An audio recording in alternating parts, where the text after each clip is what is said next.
again, welcome to the Entrepreneurship Speaker Series, and we're grateful to have the support of Hillcrest Bank.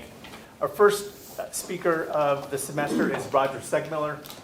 Roger is co-founder of Integrated Lending Technologies, which was a software solution that helped connect people who were trying to purchase cars with lenders, was very innovative at the time and continued to innovate over time.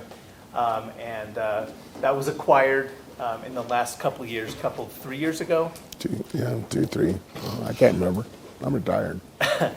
So that's one interesting thing about Roger. Another thing I'll mention is he's one of the founding members of the Entrepreneur Leadership Council. This is a group that advises the entrepreneurship program and provides mentorship to student entrepreneurs.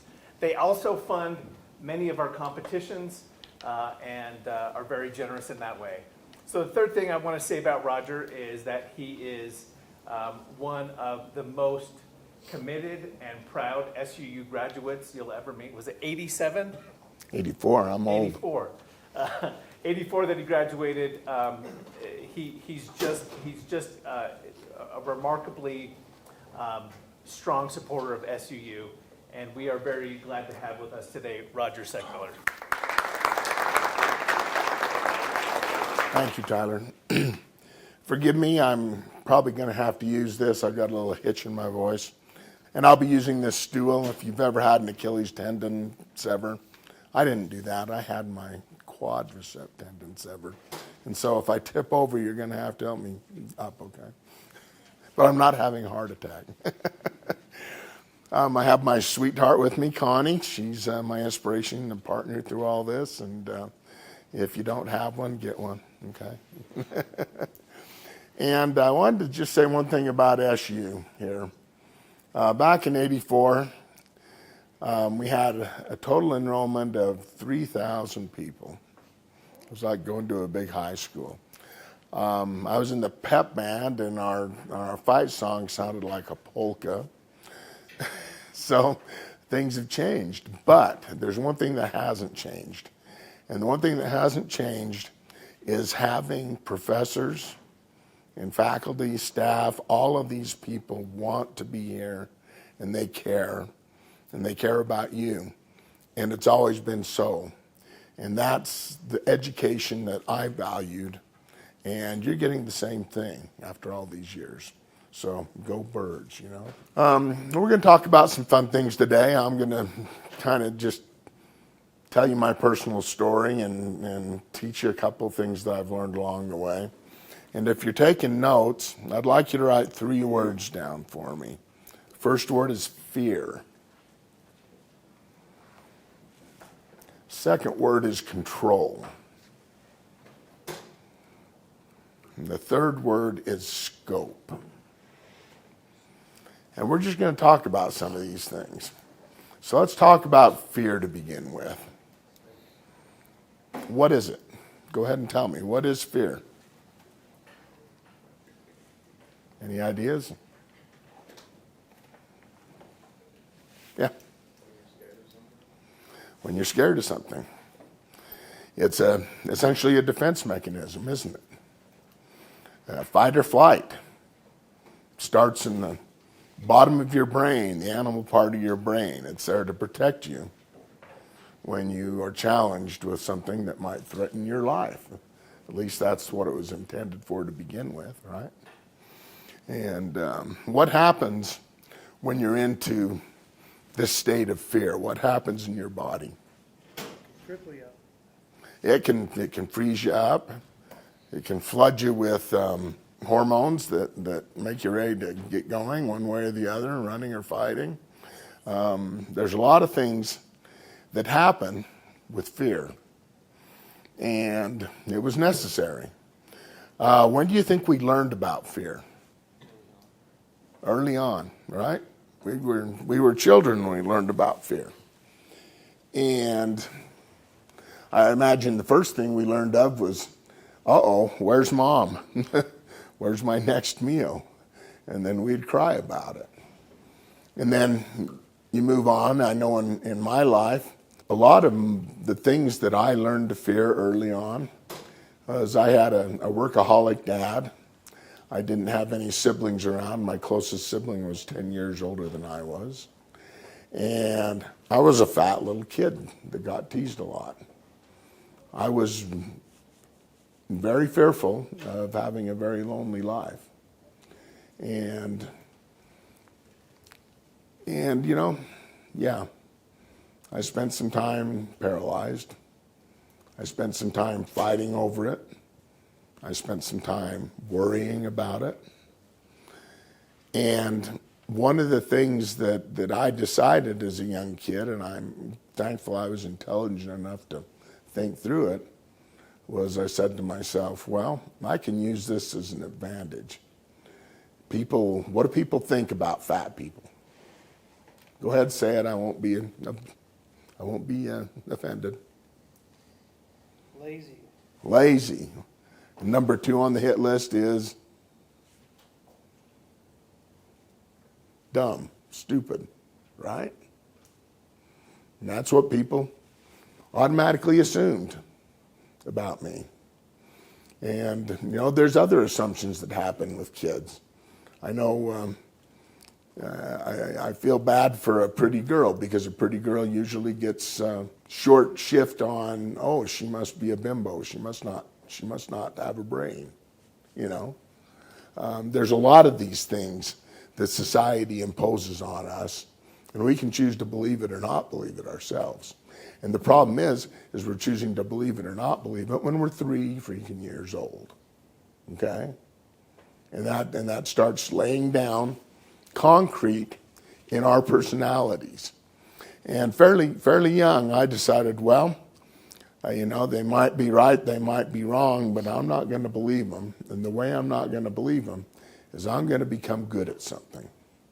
And then they're going to have to admit that I'm worth something.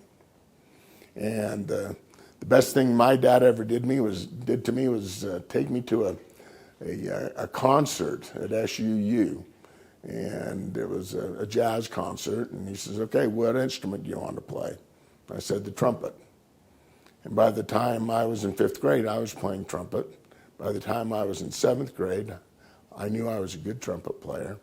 By the time I was a junior in high school and a senior in high school, I was first trumpet in the All-State Orchestra and Band, and had state jazz trophies up there because of me and some of my compatriots. And along the way, given what I was sized to do, and just playing in the backyard, learned how to play football pretty good. And by the time I was done with high school, I was a lineman that was the MVP on the team. And so you can compensate for these things, but what you're doing is essentially building up some amount of defense against what you still fear. Even though you're doing all these things, you still have this little core of fear that you won't be able to do it. You're not worthy of it. You start to believe the things that society puts on you, okay? And my guess is here today, especially if you're a freshman in college, you're probably a little bit fearful about this experience. And okay, that's understandable, okay? I understand fear, believe me. What the problem with fear is, though, and this is me looking back on my life and shaking my head and saying, why did I do that? Is fear really becomes a problem when you let it be the center of everything. Now, I had learned this defense mechanism of trying to be good at something. So I got out of high school, I came to SUU, and by dang, I did my best. I got good grades and went on a mission like I was supposed to. I played football at SU for a while. I had as many credits in music as I did in business by the time I graduated. I had a double minor, and I got my graduation walk had my diploma. Next day I was paralyzed with fear because people now expected me to know something, you know? And so by that time, I had married my sweetheart. We graduated together and got married 6 months before. And we were off and running. And it wasn't so bad to begin with, and it was just us. But then a year goes by and we have our first child. Another couple of years go by, have my second child. And all of a sudden, every morning I wake up in fear, not about me and whatever's in here, but about having to take care of a family. What have I gotten myself into? And what I let fear become was my motivation. And it still motivated me like it always did. I was still pretty successful. But at what price? Okay, there's a lot of things that happened here. There was a lot of silliness that went on in my own mind. I let stress rule me because that's what fear does, is it gives you stress. That affected the relationships. That affected the way I worked. And it affected my health, I guarantee you. So here we have this thing called fear. And we've kind of explored it. We're going to put it aside and come back to it in a minute, okay? Now let's talk about the second word, control. Where does control come from? If I want to control my son, my 5-year-old son, I have some authority as a parent, right? Does my kid always listen to me? No. What about being a boss? You're in charge of 5 people in a company. Where does control come from? Well, you think it's from the authority you have to fire them, right?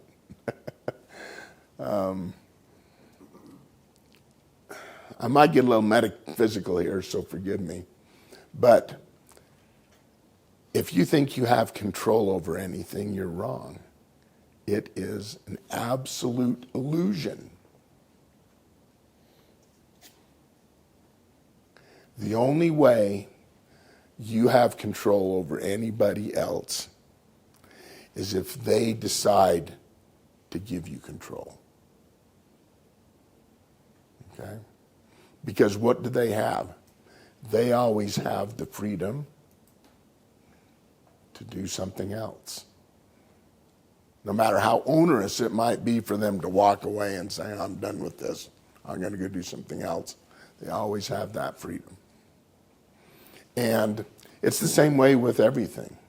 It's the same way with a husband or wife. It's the same way with a kid. Wait till they're 14 and you see how much control you have. Okay? Honestly.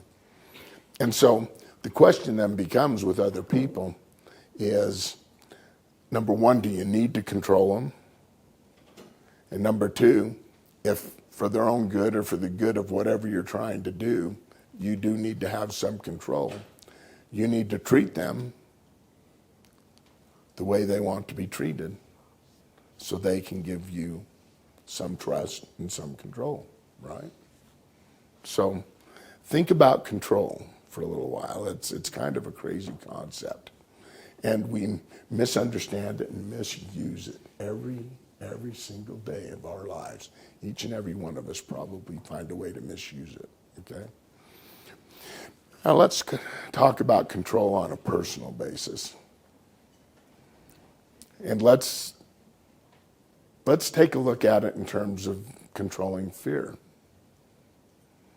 Okay, we've established everybody's going to be fearful of something sometime. And it's not a good thing, is it? I mean, fear does a lot of bad things in our lives. And so when it comes to controlling yourself and overcoming fear, you know, some people call that bravery.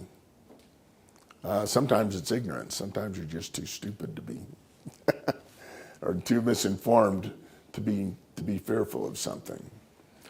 But what I want to tell you is that when it comes to controlling fear, there's a secret. And the first secret is, don't feel bad about feeling fearful. It's going to happen. This is being controlled in a part of your brain that you're never going to change. It's hardwired in, okay? And so the question then becomes, okay, you're experiencing fear. What do you do with it? Now, I talked about fear in terms of when we learned it as a child, and those behaviors are kind of baked into us.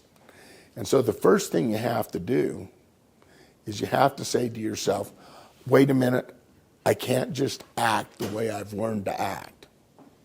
I've got to take a second with the eyes of an adult and analyze what's happening. And then say, okay, let's talk about control. What can I control in this situation? Do I have the ability to positively influence something in this situation? And what you're doing now is you are starting to prepare yourself to meet whatever's going to be on the other side of that fear. Okay? And if you are prepared and you've gone through the scenarios and you know what you're going to do, what does that do to fear? If you've gone through and said, okay, best thing that can happen right here. What can I do to make that happen? There might be a couple of things I can do. What's the middle road? What's probably going to happen? Okay, is there anything I can do to prepare or influence that positively?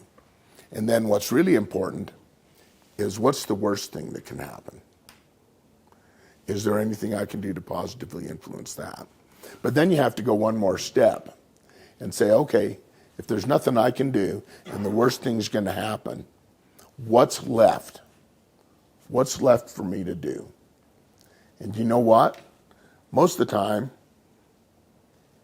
your child's going to say, nothing, I'm lost. I might as well die. But that's wrong. You always have one more thing left to you guys. Even in the worst of situations, you still have the power to decide how you're going to react to it. And that's how you can positively influence even the worst situation, is by choosing, even in the worst situation, how you're going to react to it. And if you're doing all this in front, when you're done thinking things through and analyzing them, what does that do to the fear? It's probably still there, and it probably will be, but now you're prepared to face it, and you're prepared to go beyond it, and you're prepared to deal with what's next. And you won't be paralyzed. You'll probably get some sleep once you've thought things through and you have a plan. And then when it's time to make decisions, you're ready for them. And see, that's the problem with this kind of control, is we can't let our kids inside of us control us. We've got to be adults. We've got to be able to pivot, if you will, using a business term, and we've got to be able to take the next step forward. So that's fear, and that's control. Now let me tell you a little bit about my story. I started out at SUU. I was interested in a lot of things. I had a chance to go to work for EDS back in Michigan, but there are some timing things, and there are a couple of my friends that went and did it, and had great careers. EDS was Ross Perot's big software company that eventually got purchased by GM. And I decided that I'd rather do something else. And I went to work for the old First Security Bank in 1984. And my first yearly salary was $14,500 a year. Yeah. And I spent, I think, about 3 years working for them. And the one thing that was neat about it is they had a training program that took you through everything that you'd ever see inside of a bank. And they had a consumer banking school that taught you everything. And so it was actually a pretty good experience. And then some economic thing hit, and they decided to downsize. And they said, well, Roger, we like you. We're not going to just lay you off, but we don't have a place for you unless you want to go do collections out in Roosevelt, Utah. Now, what that really meant was I had to go do collections on the Indian reservation. And on the Indian reservation, it is a different world. And I'm not talking culturally. I'm talking about the fact that the Indian nation is a sovereign nation. They make their own laws. And they're still a dependent nation. But as a banker, if I had to take somebody to tribal court, which I did several times, one time we had a husband and wife that were jointly and severally liable. Means, yeah, if you're signing on the note, you're liable. Okay, great. I said, well, obviously, Judge, they're jointly and severally liable, and we want her to pay that debt. And she looked at me, shrugged her shoulders, hit her gavel, and said, okay, we're going to let this sit for another 60 days and see what happens. Well, what? So I learned a lot. But after that, I was not really impressed with this job, and so I exercised my right to do something different. And I ended up, for the next 5 years, going to work for Joe Cannon with his Geneva Steel startup in the accounting and eventually invoicing department. And you know what? I learned a ton there as well. And there came a point where I had an opportunity at the same time to either go to work for the systems group or to stay with the accounting group, because I really had a big interface with them. And they knew I could handle the programming. I had a minor in computer science, so I understood what was going on. But I decided, no, I wanted to stay with the accounting. But it kind of made me fearful that I made the wrong decision. And they were paying for your education. And so I said, okay, sign me up. And I went and got an MBA from BYU while I was working for Geneva Steel. My wife never saw me for 2 years. That's why we have a 2-year space in kids. 2.5, yeah. It was a rough time. But you know what? It rewired my brain, and it was a great experience, and it gave me a new network of people to fall back on. One of whom was Rich Christensen, whom some of you might know, and a great experience. But as always, some things thrive, some things die. And by about the 3rd year of Geneva Steel, I was looking for a way out. I saw the writing on the wall. And I actually got hired by an engineering company. And I mean, literally, I was praying, hey, get me out of here. And I showed up to the engineering company my first day, and the guy that interviewed me said, I thought you said you had a CPA. And I said, well, no, I have an MBA. Look at my resume that I gave you. And he said, well, that's a problem. We need to have a CPA for government contracts. And I said, well, if you want me to sit for the CPA, give me a little while, I'll study and we'll do it. He said, well, let's talk tomorrow. Tomorrow I walk in, the place was deserted. I go to my chair, there's a pink slip on it saying, thank you for your service, here's $500, please leave. And so here I was at Christmas time, completely unemployed, 2 kids, a wife, and a whole bunch of fear in the pit of my stomach. And so I spent 2 or 3 months unemployed, and it was a tough time. And I had a guy that I worked with at the old First Security Bank show up on my door about a church thing, and I just casually mentioned to him, hey, I'm a free agent, looking for something. Let me know if there's anything down there. He said, okay. And 2 weeks later, I was hired. Unbeknownst to me, I was hired in a place that would mean everything to me. It's a thing called indirect lending, which is banks dealing with car dealers. Kind of a niche lending thing, but a lot of money in it. And so I went to work and got involved with that, and I learned a lot. Ended up going into the marketing arm of that, learned a lot. Had the insurance company First Security owned come to me and say, we want to put together insurance products for our car dealer base. We want you to do it. And I said, okay. Spent 5 years on the road learning how to sell. Except I was selling to car dealers. The rule with selling to car dealers was, number one, appeal to their greed. If that doesn't work, appeal to their ego. If that doesn't work, leave, they are dead. And so instead of becoming a professional visitor, which most banks are, I became at least somewhat of a salesman.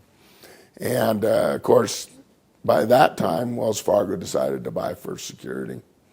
And they wanted me to move to Minneapolis and do something different. And I wasn't into that. And so I picked up the phone and called somebody I knew and said, hey, I'm a free agent. The guy covers the phone and says, hey, John, you want to go golfing? He says, yeah, let's go. And he gets back on the phone and says, meet us at Riverside or something at noon. And within 18 holes, I was hired again. Not bad to learn how to golf, guys. And so I spent 4 years with them, and then I helped them develop software online. That was the first time indirect lending had been done online. And like any good entrepreneur, they decided to fire most of the people, including me, before they sold the company. I said, oh, great, thanks. And so I called up a competitor that I knew. Fortunately, I didn't sign a non-compete. Said, hey, I'm a free agent. Let's talk. But this time, this other company was just, they were stupid. They had a business plan that was just stupid. And I said, hey, guys, give me $4,000, give me a month, let me tell you what you ought to be doing. And if you agree, then hire me and let's go do it. And they said, okay. I was kind of surprised they said yes to that. And so we did that, and we got going, went through several iterations, and 20 years later, I was selling this company as a part owner to a $25 billion insurance company. And then we got to retire, right, Connie? No stress, just napping, right? There's plenty of times in that period where there was fear. There was fear that really is fear. When you have, matter of fact, I've had 2 children that just about died during the birthing process. I had a wife that just about died during the birthing process. I had an hour of abject terror thinking that she was gone from this world. And sometimes those things, there's no thinking through them. You've just got to trust. And so that's the thing that I want to tell you is the third word is scope. Part of being able to see with adult eyes and make decisions about fear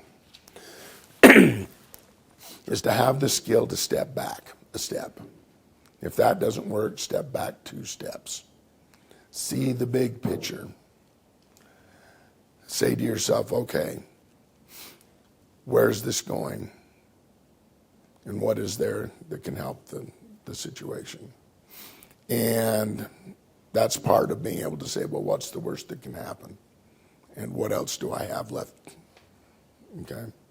And so being able to step back and truly engage your upper mind rather than letting your lower mind rule and being able to see the big picture is a talent you need to cultivate, because that's what gives you the evaluation process to get through fear. So this is going to sound weird, but this is where I get metaphysical for the next 5 minutes. Forgive me. I have a belief that everything in this universe follows the patterns that it's been given because they want to follow the patterns that they've been given, and that there's something in it for them.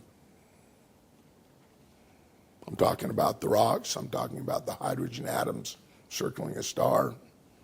I'm talking about everything. And part of that belief, guys, is that there is a higher power out there. And you have ideas about what you want to do. That's great. But being able to step back and say, what's the bigger picture? Where am I going to be happiest? Where am I going to be successful? What does successful mean in my life?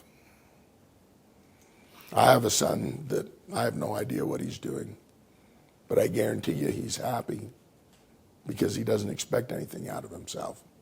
Okay, if that's success, God bless him. And he might be right. He might be right. But if you have things that you want to do, if you have a plan for yourself, great, go for it.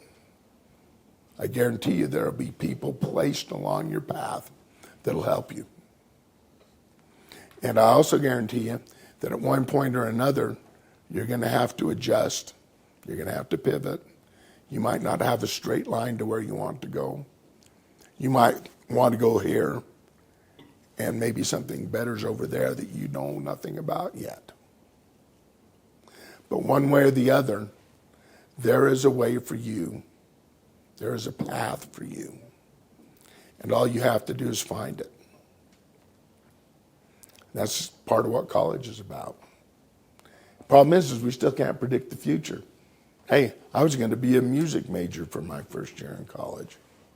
Then I came to my senses and said, how am I ever going to make money as a music major? What that really means is I wasn't good enough to make money with music. But when it's all said and done, I want you to believe that. And I don't have any evidence for it. But the evidence comes when you get a little bit older and you can look back and you can say, oh, I needed to be in this job for what I'm doing now. Oh, I needed to be in that job to learn this about what I'm doing now. I wasn't an entrepreneur till I was 44 years old. I'm not a serial entrepreneur. I have not started 50 companies. I've maybe started 6 or 7, and only one of them was really serious. And that's the one that we hit the home run with. And everything along my path prepared me for what I was doing for the last 20 years. And you guys don't have hindsight yet. You're not old enough. Your body's not trying to cash checks. Your mind won't do yet. Things aren't falling apart. But the one thing that does happen when you get old enough is you start looking backwards and you start seeing things that shouldn't have happened that did, that got you on whatever path you're supposed to be on. So all I do today is ask you to believe. Whether it's a higher power, whether it's just believing yourself, I don't care. But believe that there's a right path and that you can find it. And with that, I want to tell you that y'all are great. You're in the right place. You're doing what you're supposed to be doing. Have some faith in yourselves and have some faith in the universe. You're going to do great things. And just remember, don't let fear motivate you, please. I've heard it said, let your bliss motivate you. Okay? If you have a little trust, that's what'll happen.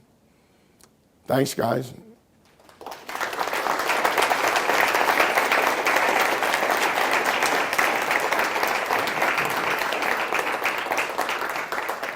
I guess we've got a couple of minutes for questions. If you want metaphysical answers, I'll be glad to give them to you. Yes? What should I do if I don't know what to do in my life? Ooh, that's a good question. The first thing I would say is take a look at things that you're good at. Second thing I would say is take a look at things that you think you'll enjoy. And aside from taking Campus Wildlife 101, take some time, even if it's on a 5-year plan, to learn a little bit about stuff that you think you might enjoy, that you might want to do, or that you might be good at. And the other thing is talk to people that know you about it. They might have a different view of you than you do, and it might be more accurate.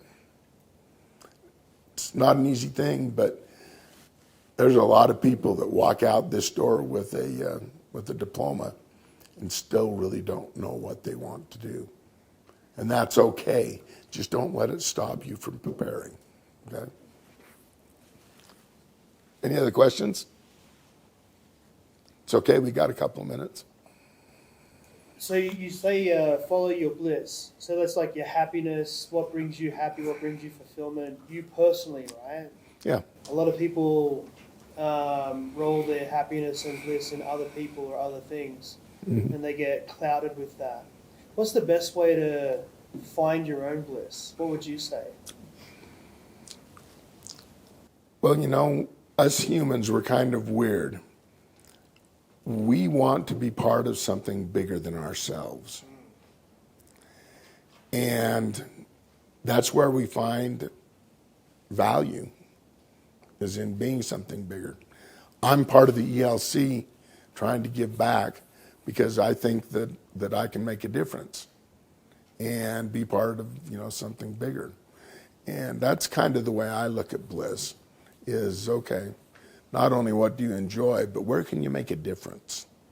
And I don't know that that's the most accurate answer to your question, but everybody it's a very personal thing. And I don't think it's really a matter of happiness as much as it is a matter of satisfaction. What brings you that joy and that satisfaction, and being able to say, yes, I've made a difference somewhere. And that can just be in your own family if you want. That's great. Matter of fact, Like things that get, like your attention span with things when you get lost within doing something, right? yeah, it's like, Good gauge. okay, great. I'm enjoying this and I'm good at it. That's my bliss. A lot of artists are that way. So, what else? Other questions? Raj, can I ask you a question? Sure. So you did the thing that entrepreneurs all want to do, which is you co-founded or founded a company that you then sold.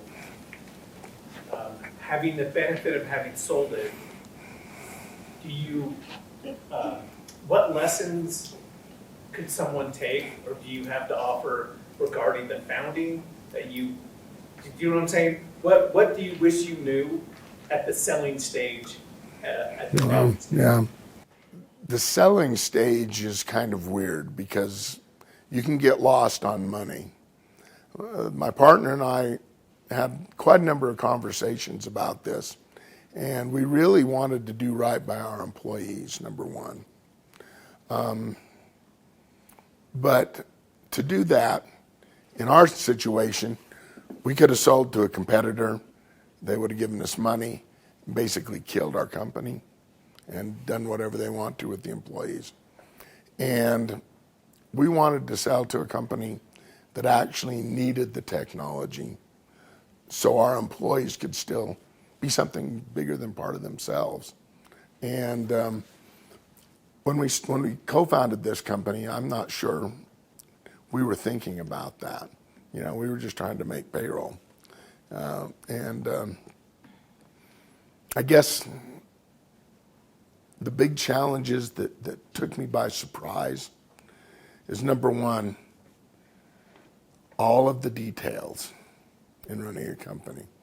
I mean, maybe there's some people here that are going to go and be HR professionals. God bless you. Because HR was the bane of my existence. Of course, I had a lot of hats to wear, but that was the one thing that threw me for a loop. And you know, just the stuff like quarterly taxes.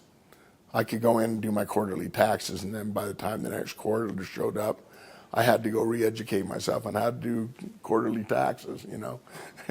That just wasn't my forte. And so be prepared to wear a lot of hats. And if you get a chance to, in your education, learn some of those mundane things, get to know some accounting principles, figure out the steps to start a company, where do you go, and what you have to fill out, and silliness like quarterly payroll taxes and stuff like that. If you walk into something with the knowledge of those mundane things, your employer will bless your name for it. I don't know if that really answered your question, but those. Take one more question. Okay, one more. Yes? What helped you become a very personable person?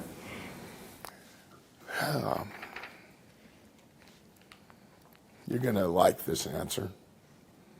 High school debate. I don't know, I guess I've always had a decent vocabulary and I could always talk, but I was a pretty shy kid. I mean, I was not in the upper social strata in junior high and high school.